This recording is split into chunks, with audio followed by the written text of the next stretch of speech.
Aude, bonjour à toutes et à tous, j'espère que vous allez bien. Je vous remercie pour cette invitation. Très heureux d'être parmi vous ce matin. Il faut que je m'y fasse, comme je le disais aux collègues de la Ligue de l'enseignement depuis quelques mois maintenant, un peu plus d'un an, on prend l'habitude de plus en plus de se retrouver en visio, en distanciel, là où ce type d'événement était largement couru en présentiel. Bon, bah, c'est comme ça, mais en tout cas, ça ne nous empêche pas de nous retrouver et puis de partager un moment de réflexion ensemble et c'est l'essentiel. Et en tout cas, je suis très heureux d'être parmi vous. Donc, pour me présenter rapidement, je suis Shafik Hachbila, je suis sociologue. Je co-dirige une structure de recherche en développement qui s'appelle Jeu de vie, qui veut dire jeunesse, développement intelligent.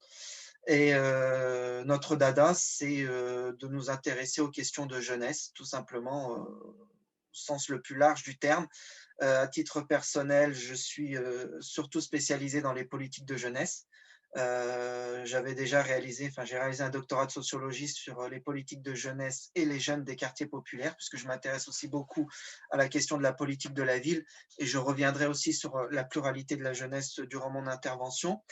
Et dans mon quotidien, en fait, je passe le plus clair de mon temps à accompagner l'État, les services de l'État, des collectivités, des acteurs associatifs, aussi bien dans l'élaboration de politiques publiques, de projets, que d'évaluation de projets ou de politiques publiques en direction de la jeunesse. Tout particulièrement, je coordonne en ce moment, enfin depuis 2 ans, l'équipe scientifique en charge de l'évaluation du programme d'investissement d'avenir Projet innovant en faveur de la jeunesse. Je ne sais pas si vous en avez entendu parler. Vous avez en France actuellement 16 territoires pilotes qui expérimentent sous l'autorité de l'État, en lien avec les collectivités, tout un tas de partenaires, les politiques de jeunesse de demain que l'on souhaite plus globales, plus intégrées. Et donc, il y a un certain nombre d'expérimentations qui sont aujourd'hui menées en métropole et en outre-mer. Et donc, j'ai la chance aussi de suivre ça de près. Je vous en parle parce que tout à l'heure, dans les grilles de lecture que je vais vous donner sur la participation, vous allez voir qu'un certain nombre d'éléments sont issus justement du terrain et de toutes ces analyses et toutes ces observations que je peux réaliser sur le terrain.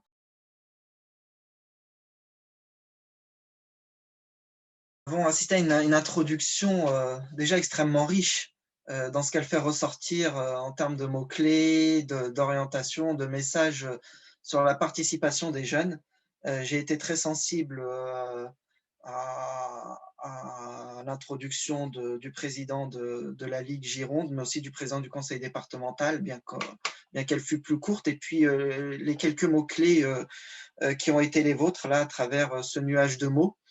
Alors, c'est un petit peu de tout ça dont je vais essayer de parler ou sur lesquels je vais essayer de revenir en synthèse. Donc, déjà, sur l'intervention de Stéphane Brunel, il a fait passer 4 messages, 4 mots-clés qui sont extrêmement importants. Disait donc l'engagement, la participation, c'est, je le prends dans l'ordre dans lesquels il a exprimé sa pensée, mais c'est construire des identités pour les jeunes. Donc il y a d'abord la notion d'identité. Il a ensuite parlé de donner des cordes pour faire chanter sa vie. Donc ça, c'est aussi important parce qu'il y a la question du récit, du parcours. Il a parlé également de compétences, de développer des compétences quand on participe, et les jeunes en service civique pourront prendre la parole et en témoigner tout à l'heure. On développe évidemment des compétences. Et puis, quatrième mot-clé qu'il a employé, c'est la question de l'émancipation. Ça veut dire qu'il y a bien une finalité, il y a bien comment dire, l'idée de s'affranchir d'une domination et de prendre sa vie en main, un destin qui soit individuel ou collectif. Donc déjà, c'est extrêmement important. Donc ça, c'est en sens un petit peu général. Et puis, ce qui est intéressant, c'est que le président du conseil départemental, qui lui est un élu et qui parle du coup un peu plus action, nous a permis d'aller un petit peu plus loin en y intégrant une subtilité sur laquelle je vais revenir. Je ne sais pas si vous l'avez remarqué, mais il a parlé un peu de deux publics cibles de la participation. Il a commencé, c'est intéressant, par les jeunes en difficulté, Hein, vous avez vu, il a commencé par dire qu'il y a des jeunes qui sont en difficulté, donc il cite un certain nombre de dispositifs que je ne connais pas d'ailleurs forcément, mais qui sont destinés à ces jeunes-là, comme je crois le Fonds d'aide aux jeunes. Et puis il a parlé d'autres publics jeunes qui sont accompagnés dans le cadre de projets individuels ou collectifs qu'ils auraient, notamment à travers les budgets participatifs. Bon. Donc déjà, avec ces deux introductions, vous avez vu, on a déjà une orientation ou des orientations sur ce qu'est ou ce que signifie ou ce que doit être, ce que devrait être dans l'idéal la participation, l'engagement et puis la question des publics. Donc c'est un petit peu là-dessus que je vais essayer de revenir tout au long de l'heure et demie que nous allons passer ensemble. Et puis le nuage de mots-clés, évidemment, permet aussi d'approfondir un peu tout ça, puisque vous avez parlé de valeurs, évidemment. On peut y associer, donc c'est un corollaire hein, de ce qui a été dit en introduction, donc les identités, etc. Vous avez parlé de volontariat, vous avez parlé de persévérance, enfin, de tout un tas de mots-clés sur lesquels je reviendrai, mais c'est important déjà de revenir sur cette introduction parce que déjà elle cadre bien, et c'est plutôt encourageant pour moi, l'intervention que j'avais prévu de faire pour vous. Alors, les questionnements de départ. Déjà, quand on pense la participation, l'engagement des jeunes, ou quand on est un professionnel ou un élu, avec l'ambition, en tout cas, de mettre en œuvre une scène participative, quelle qu'elle soit, il y a toujours 3 questions à se poser. Et c'est celle-ci qu'on va traiter tout au long de l'heure et demie qui nous attend. Il y a d'abord la question des publics, qui on vise. On va voir que la participation ne va pas de soi. Un des fondamentaux de la sociologie de la jeunesse, vous le savez, pour vous qui êtes pour la plupart des praticiens de terrain, c'est qu'il n'existe pas une jeunesse, mais des jeunesses, donc pluralité de la jeunesse, et donc la participation ne va pas de soi pour tout le monde, pour tous les jeunes.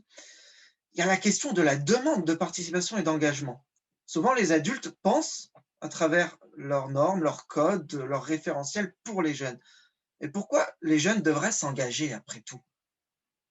Souvent, vous savez, on parle, j'entends, d'injonction à la participation des jeunes. Pourquoi les jeunes devraient s'engager ou participer plus que les autres? Pourquoi? Pourquoi attendrait-on des jeunes ce qu'on n'attend même pas de nos voisins, de nos amis, etc. Donc ça pose quand même la question de l'envie, des motivations et des valeurs. Pourquoi les jeunes devraient-ils se mettre en mouvement après tout?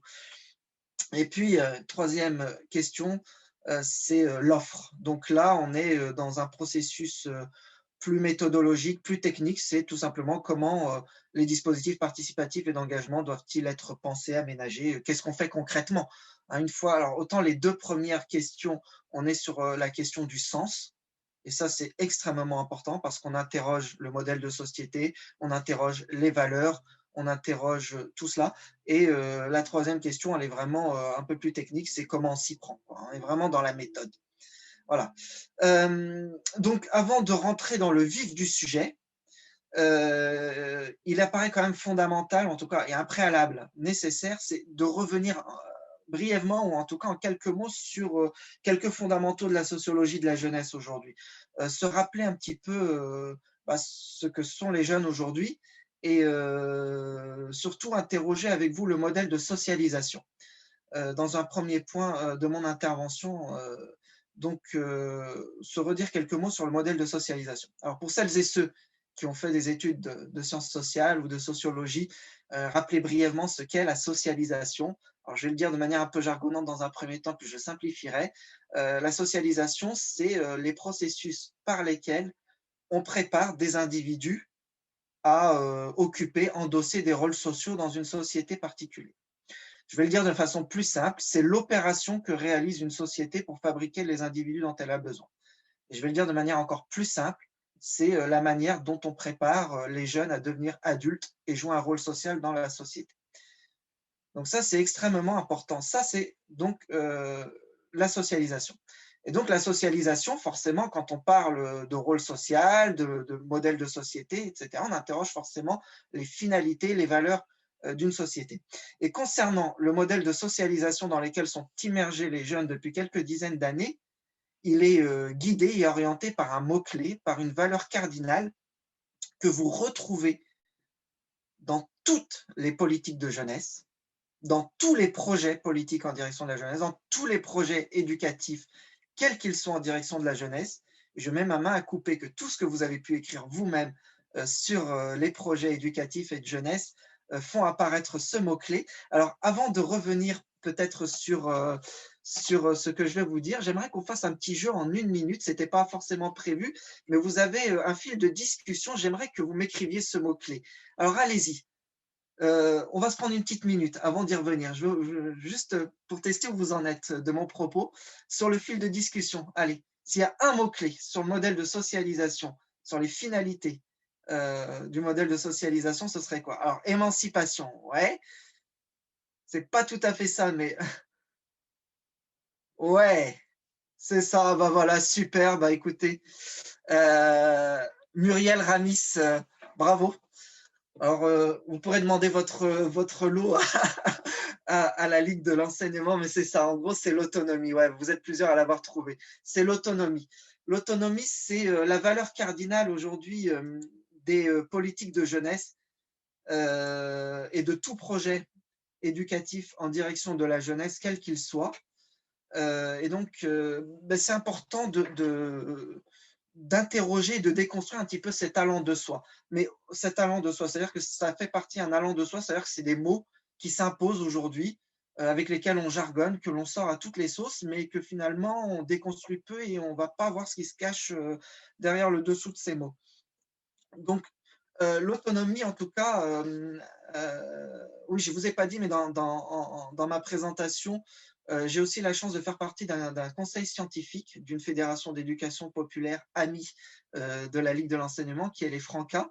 Et donc, en 2014, on a souhaité, avec ce conseil scientifique qui était présidé par Patricia Loncle, une sociologue de la jeunesse, interroger justement ce concept d'autonomie qui est la valeur cardinale du modèle de socialisation de la jeunesse aujourd'hui, pour essayer de comprendre un petit peu ce qui était caché derrière. Et donc, on a produit un bouquin que vous retrouverez qui s'appelle « Usage et pratique de l'autonomie décodée pour agir ». Donc, il est paru en 2014. Et donc, le concept d'autonomie désigne de prime abord deux choses. C'est la liberté de choix au nom de la propriété de soi. Donc, ça veut dire qu'en fait, c'est la capacité à agir de soi-même dans la plupart des situations de vie. Et vous avez d'éminents sociologues comme Alain Ehrenberg, par exemple, qu'on a eu la chance, avec lequel on a eu la chance de travailler durant nos travaux, qui vous explique finalement que l'autonomie, c'est un concept relativement nouveau, mais qui avait une place limitée dans la société française, qui est apparu en gros dans les années 70. Et donc, c'est avec le tournant libéral des sociétés occidentales qui font aujourd'hui la promotion de l'individu. D'accord? Donc, ça va de pair avec ça, l'autonomie, psychologisation et privatisation de l'existence humaine. Donc, pour en revenir à Alain Ehrenberg, il vous explique que l'autonomie est donc le nouveau concept clé des sociétés occidentales et on serait passé donc en termes de modèle de socialisation de la permission à la capacité. Donc, vous voyez, alors vous savez, les sociologues, pour rendre un peu intelligible le réel, l'histoire, etc., ils aiment bien schématiser, ils aiment bien faire des schémas, dire il y a un avant, un après. On est tous d'accord que la réalité est un petit peu plus compliquée que cela. Mais en tout cas, ce qu'il faut retenir, c'est que si on devait schématiser, caricaturer à outrance, on pourrait se dire qu'avant mai 68, qui n'est que l'aboutissement de tout ça, mais en gros, jusque dans les années 60, on vivait dans un style d'existence organisé par la discipline traditionnelle, nous dit Alain Ehrenberg. Donc la discipline traditionnelle, c'est quoi? C'est une société avec des institutions socialisatrices très fortes, très normatives, comme l'église, l'école, la famille, et qui, d'entrée de jeu, vous assignaient à résidence dans votre rôle social. Hein, vous naissiez dans un milieu social et vous saviez par avance que c'est dans ce milieu-là que vous alliez évoluer toute votre vie. Vous naissiez dans un territoire et vous saviez que c'est dans ce territoire-là que vous alliez vivre toute votre vie dans un rôle qui était prédéterminé à l'avance. Et donc, dans ce style d'existence organisé par la discipline traditionnelle, nous dit Alain Ehrenberg, la question existentielle qui traversait les individus, c'est que m'est-il permis de faire? Qu'est-ce qui m'est permis de faire à partir du moment où tout est bâché d'avance, vous voyez? Et donc, nous explique-t-il, dans la période de l'après-guerre, donc après la Seconde Guerre mondiale, les individus collectivement ont aspiré à davantage de liberté. Je ne rentre pas dans les détails, mais vous avez eu des mouvements sociaux très forts, d'émancipation de la femme, de tout ce que vous voulez. Mai 68 en est un peu l'aboutissement, avec son fameux slogan « Il est interdit d'interdire ». Et donc, depuis, nous vivons toutes et tous dans un style d'existence dominé par le concept d'autonomie, donc qui désigne bien la liberté de choix au nom de la propriété de soi. Et donc là, la question existentielle qui traverse chacune et chacun d'entre nous, c'est que suis-je capable de faire? C'est-à-dire qu'à partir du moment où on est dans une société qui n'assigne plus forcément à résidence d'entrée de jeu, mais qui en principe ou en théorie vous donne les moyens d'accéder à ce que vous voulez, au rôle social que vous voulez, eh bien, ça interpelle la question de la capacité. Vous voyez, donc on est passé de la question de la permission à la question de la capacité. Donc ça veut dire quoi? Ça veut dire qu'aujourd'hui, la jeunesse, c'est une période marquée par comment dire, un investissement en vue de l'avenir. Et donc, c'est une période où les jeunes cherchent à activer un maximum de capacité pour se positionner. Alors, je n'ai pas forcément le temps de rentrer dans les détails, mais après, dans les modèles de socialisation, vous avez des sociologues comme Cécile Van de Velde qui vous explique que vous avez des modèles très particuliers de pays en pays. Et par exemple, en France, il y a une singularité, c'est que pour activer ses capacités, ses compétences, etc., la France est encore dominée très, très fortement par un modèle scolaire. C'est véritablement l'école qui comment dire, oriente et distribue les places dans le milieu de l'emploi, etc. Donc, activer des capacités, ça a un corollaire, une conséquence, ça veut dire qu'on travaille aussi de plus en plus ces dernières années sur la question de l'estime de soi. Parce que des jeunes qui n'ont pas confiance en eux, c'est des jeunes qui peuvent difficilement construire leur parcours, activer des capacités. Donc la question de l'estime de soi, elle est extrêmement importante. Et à ce stade de mon intervention, je rappelle toujours une chose, c'est attention à la confusion que l'on fait trop souvent entre autonomie et indépendance. Les deux vont souvent de pair, mais l'autonomie, c'est encore une fois la propriété de soi, c'est une certaine forme de maturité qui m'autorise à faire des choix en mon nom propre, d'accord? Et l'indépendance, alors la confusion, elle a lieu surtout dans les politiques de jeunesse, mais l'indépendance, c'est quoi? C'est plus au sens matériel et financier. Alors, j'ai souvent une image par rapport à ça, elle vaut ce qu'elle vaut. Elle vaut ce qu'elle vaut, mais elle est plutôt intéressante pour bien comprendre et saisir le message que je veux vous faire passer. L'autonomie, on pourrait dire que c'est le permis de conduire. À un moment donné, quand on est autonome, on a son permis de conduire. L'indépendance matérielle et financière, c'est le véhicule qui va avec.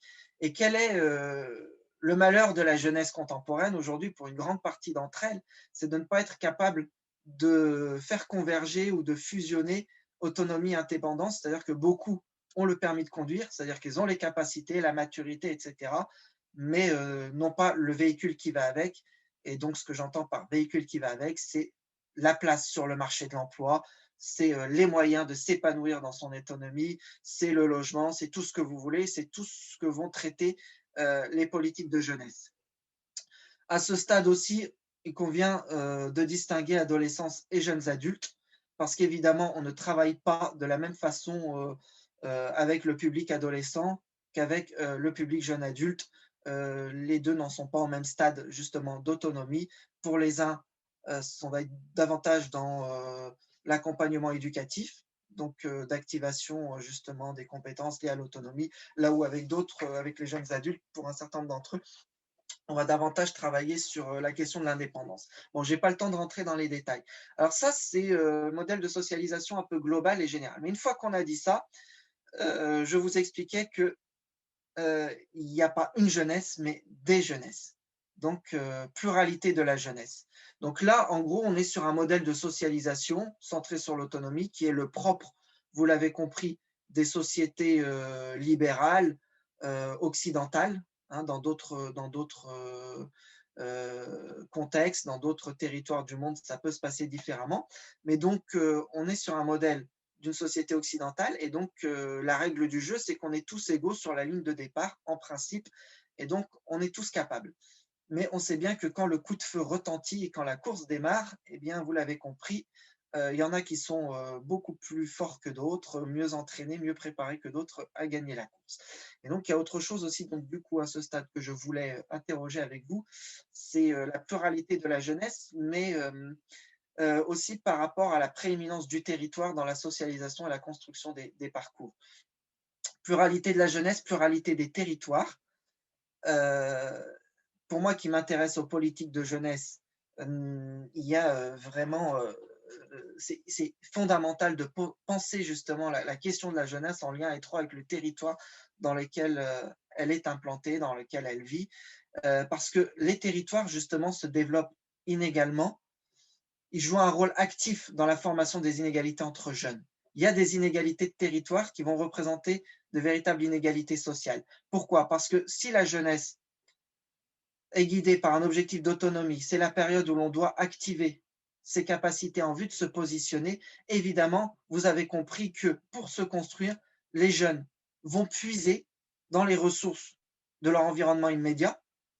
Donc, vous reprendrez les travaux classiques de la sociologie, notamment ceux de Bourdieu, hein, dans la famille. Déjà, c'est quoi le capital culturel de la famille? Voilà, est-ce que c'est TF1 et les jeux vidéo ou est-ce que c'est la bibliothèque, le théâtre, etc. Donc déjà, ça c'est important. C'est le capital social, le réseau, c'est le capital économique, etc. Mais tout ça, c'est prolongé par les dynamiques territoriales. Évidemment, quand on vit dans une grande métropole urbaine, je pense à Bordeaux, c'est pas la même chose que quand on est dans un territoire rural enclavé. Donc, déjà, il y a la question donc, du territoire qui est déterminante. Et puis, dans un certain nombre de ces territoires-là, vous avez des jeunes qui vivent dans des dynamiques sociales qui sont communes, qui tantôt nivellent par le bas, tantôt tirent vers le haut. C'est-à-dire que finalement, les jeunes, dans leur milieu social et leur milieu territorial, ce que l'on observe, c'est que dès le plus jeune âge, ils ne portent que des projets et des revendications conformes aux conditions objectives de leur réalisation. Ça veut dire quoi? Ça veut dire que chez une partie de la jeunesse, dès le plus jeune âge, vous pouvez avoir un niveau d'autocensure très fort qui va être déterminé par le positionnement social. Pour moi qui m'intéresse à la jeunesse des quartiers politiques de la ville, mais c'est valable aussi pour la jeunesse des territoires ruraux les plus enclavés, par exemple, où l'entre-soi est très fort, avec beaucoup de précarité, de pauvreté, on s'aperçoit que dès le plus jeune âge, les jeunes incorporent les possibilités et les impossibilités qui sont générées déjà dans un premier temps par leur milieu social, comme je vous le disais, mais qui vont être aggravées, confirmées par des dynamiques territoriales. C'est-à-dire qu'on va avoir des jeunes avec une vision limitée des attentes et donc avec un niveau d'autocensure très fort. Donc déjà, il y a la question politique d'une intervention correctrice de ces inégalités qui se pose. Comment on offre les mêmes horizons d'expériences positives et formatrices pour tous les jeunes, puisque vous l'avez compris, la jeunesse aujourd'hui prend la forme d'une phase d'expérimentation en vue de construire et développer son autonomie. Donc ça, c'est extrêmement important. Et puis par rapport à ce que je vous dis, l'engagement et la participation ne vont pas de soi. Dans les premiers, je veux dire, dans un certain nombre de travaux que je réalise, j'ai la chance d'accompagner ou de travailler avec des villes, des agglomérations, des métropoles, etc. Et comment dire, j'observe qu'un grand nombre d'entre elles, c'est un exemple, un grand nombre d'entre elles, vous savez, développent des bourses aux projets jeunes, des aides ou des soutiens quelconques en vue d'accompagner, de financer des projets de jeunes. Et donc, quand on regarde la sociologie des jeunes, généralement qui sollicitent ces bourses-là, comme je l'ai fait dans un certain nombre de travaux que j'ai pu réaliser par le passé, eh bien, on s'aperçoit qu'on a plutôt affaire à des jeunes généralement en réussite, des jeunes étudiants, et rarement ou très rarement, sauf quand ils ont été accompagnés dans un processus particulier, de jeunes en difficulté, de jeunes vulnérables, de jeunes des quartiers politiques de la ville. Vous voyez? C'est-à-dire que déjà, les dispositifs de participation sont marqués socialement.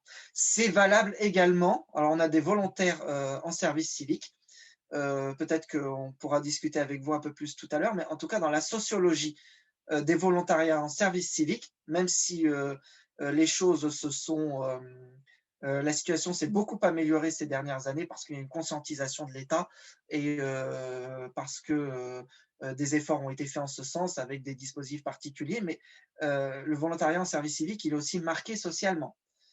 C'est encore plus le cas pour les dispositifs de mobilité internationale.